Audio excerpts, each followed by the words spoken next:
Hello, my name is Charlie.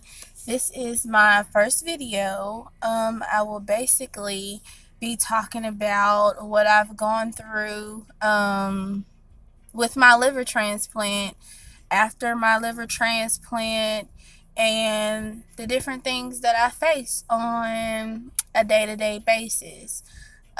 So let's get started. So I had a liver transplant June 20th, 2013. I had just given birth to my son, Joshua, who is now 5. April 5th, 2013. I became very sick in May. We didn't know what it was, and I started getting symptoms very fast. A little side note, I do have sickle cell. So that kind of helped progress things like way quicker than the average person. So going back, I experienced jaundice. I was very, very tired. I could remember, like, I would go to sleep and it seems like I hadn't had any kind of rest.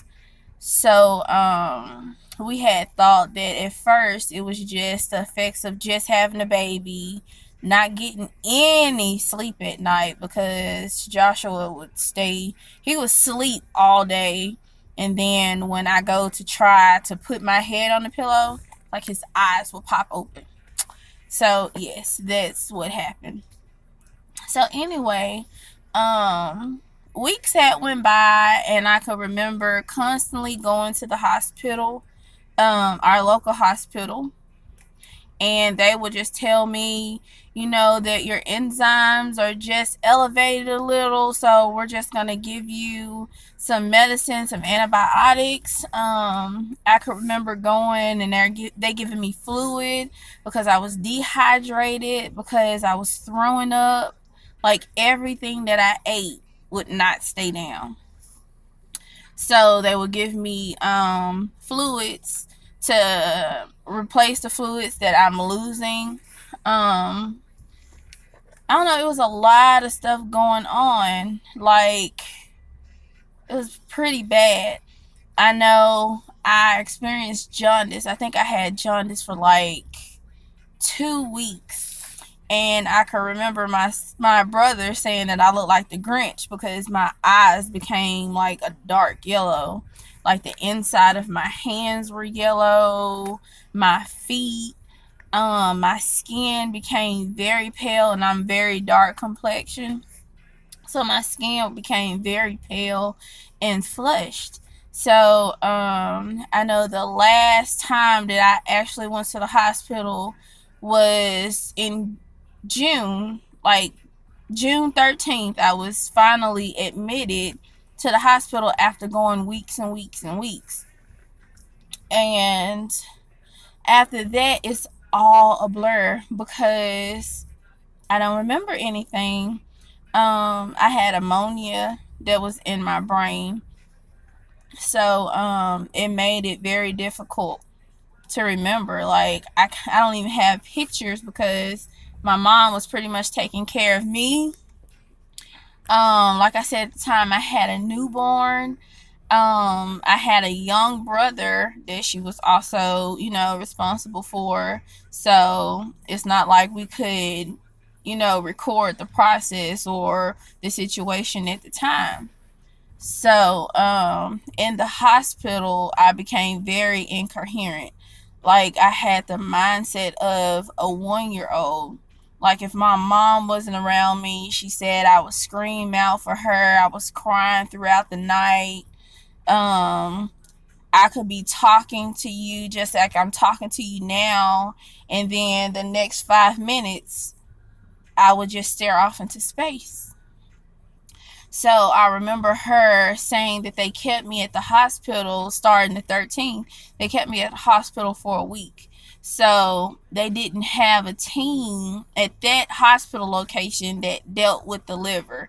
They knew that my liver was failing, but they would never say anything. So they basically tried to use me as a guinea pig just by giving me medicines to try to flush out my system and keep me, using the bathroom and different things because they didn't know what else to do. So basically, I was dying.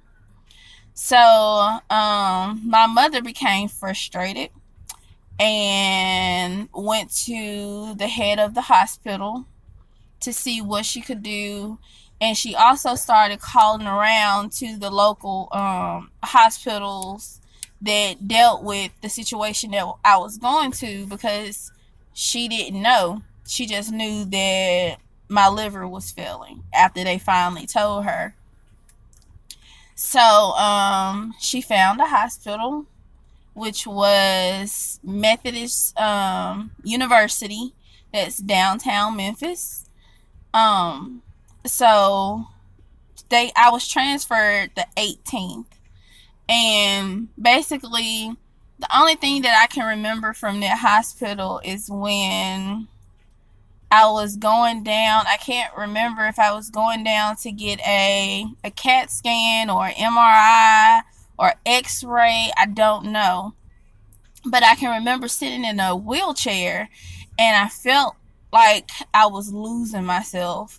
I was going forward, and right before I fell out of the wheelchair, I remember this lady. She came over to me. I can't remember if she was a nurse or a doctor, but she came over to me and she asked me, was I all right? And I said, no, I don't know what's wrong with me. I just can't keep myself sitting upward.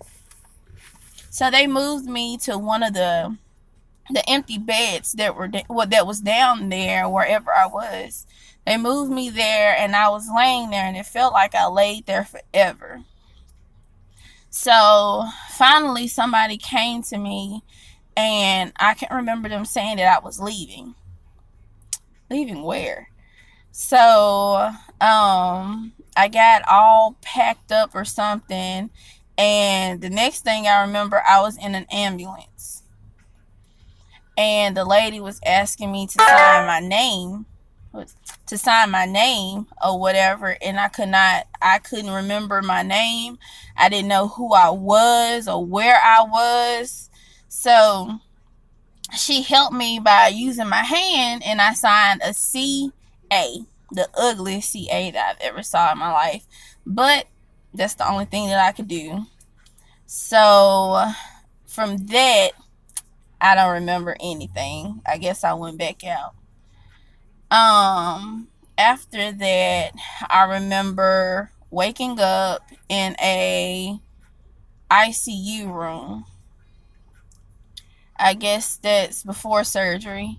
I can remember them coming in and telling me the different things that I was going to go through, trying to explain the surgery before, it actually happened, like speeding along, because most of the time when you're about to get a transplant, or even when you're on a waiting list, you have classes, or they have a class to explain to you about the health concerns or problems that you can go through before and after the liver transplant. Just an educational process, but I had to bypass all of that because I had to get an emergency transplant. All of that, I really don't remember all of that part. But I do remember that one of the doctors, I guess when I was zoning out or having an episode from the ammonia in my brain, I thought that she said that I would be on crack for the rest of my life.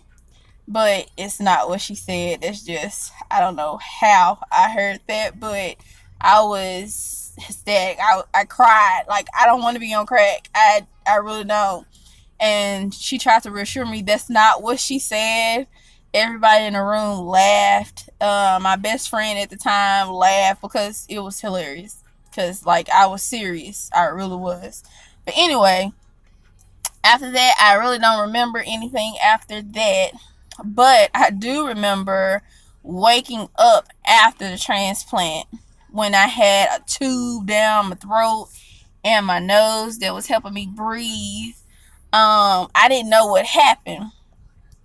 I had a bandage on my neck. Like, I had stuff just everywhere because I've never had surgery before. So I didn't know what was happening.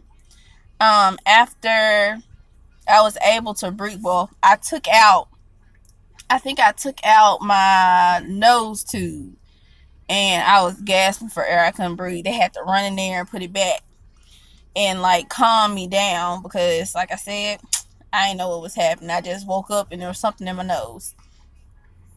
So I started doing a little better and I got transferred to a regular room where they give you all the IV meds that you could ever think of for pain.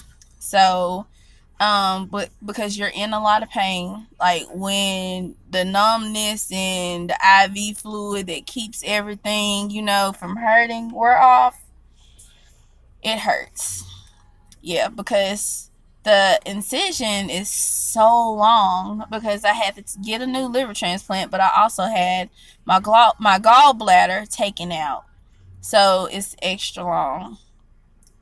So anyway, I was moved to a regular room where I started the healing process, or trying to go home, which became like so boring.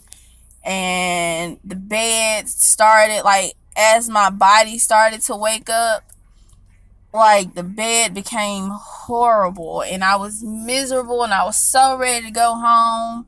So after about 7 days, I went home. I only having to return like the next week and stay another week because I got an infection. I had a real bad fever. Nothing my mom did could break it.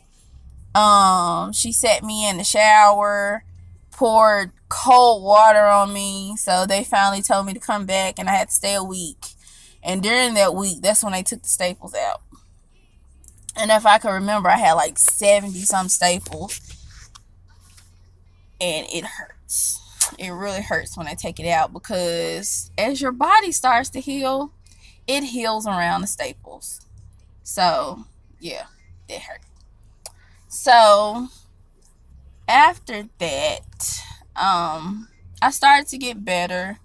Like, you don't get better right away. It takes months and sometimes years because, having a small child and being young, because I was only about 24. I was 24 years old when I received my liver transplant. At that time in my life, I was in college, living regular, doing a lot of stuff. I wasn't like wild, but that's the time in your life when you want to experience a whole lot of stuff, and just having surgery and having a child and being stuck in the house and can't do for yourself was not in my life's plan. So from then, I did develop a little depression because I couldn't take care of myself. Like I said, I had a small child. At the time, I could not attend school anymore, so I had to withdraw from school. Like, my first negative grade ever, which wasn't really a grade, is a withdrawal, but to me it was still bad. I couldn't work. Like, I was basically, most of the time, like, I was in bed unless, my mom came and helped me and I sat on the couch. But I could remember, like, 8 o'clock when I took my meds, I was asleep. I went to sleep at 8 o'clock every day for weeks. For like 2 months, if I'm not mistaken. But like I said, it gets better. After about a month and a half, I think my goal was to be able to walk to the edge of the driveway and check the mail by myself. And when I was able to do that, like, I felt like I had just bought my first car. It was great. And when I finally was able to stand for a long period of time or walk, for a long period of time, it took a few months to even do that, but eventually it came around. And I guess basically this blog that I'm starting, or this video blog that I'm starting, is to let people know that, you may experience some bad things dealing with a liver transplant. Like, it's been 5 years for me, and I still go through certain things, and certain obstacles, certain things I still can't do because of that. It takes a long time to regain your full health, and they tell you that. But as active as you stay, it becomes better. So this is my first video. I hope to come back and give you more videos. I have a lot of stuff that I faced. I don't know. So I hope that you enjoy this, and give me a thumbs up or subscribe, or however you're supposed to do it. So I think I get better. I have a better background. I'm in my car because between my husband, my son, and my daughter that's in the house right now, I don't think I would have been able to get this done. So anyways, until next time, peace.